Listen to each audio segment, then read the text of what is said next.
The definition of adolescence that I have chosen to refer to is from my reading In Search of Adolescence by Crystal Kirkus, where it is defined as quote unquote the stage of life following childhood and preceding adulthood, when a person is not still a child but not yet an adult.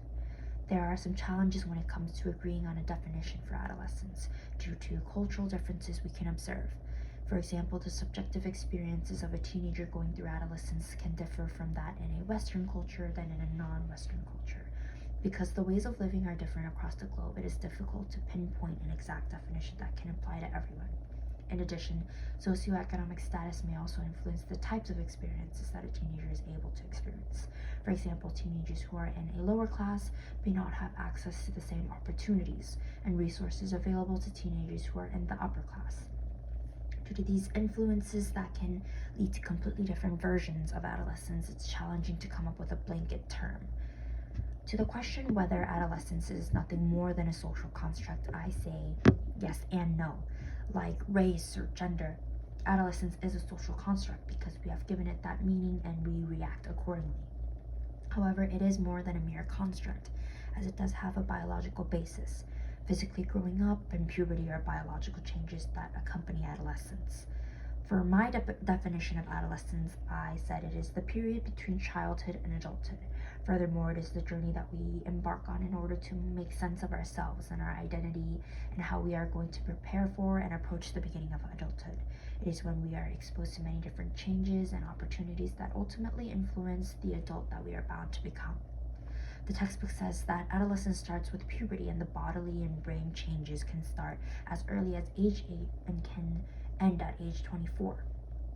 While I agree that adolescence starts at puberty, I think, however, that it ends at when one feels like they are ready to take on adulthood with an established identity and purpose.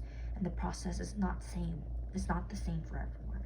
Not only do factors like culture and socioeconomic status influence each process, but in general, people are so different from each other, and it really depends on one's circumstances, environments, and decisions.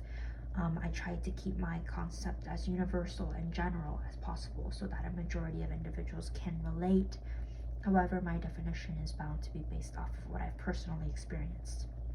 It closely sums up what I went through and felt in my teens, what I saw my peers going through, and representations I've come across in media and in textbooks.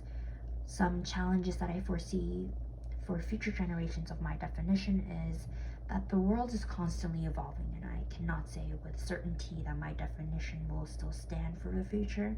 For example, the way we socialize can evolve into something completely different, or the way humans interact may be completely different.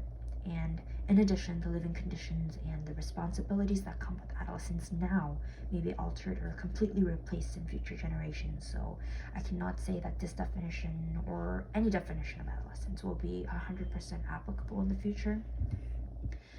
Adolescence is extremely important. It is a period of not only biological changes but also a struggle for identity formation. I believe the process is inevitable and overwhelming, yet empowering, as the individual is exposed to many changes and opportunities that can influence and shape who we are, who we want to become, and what values we might want to adopt as an adult.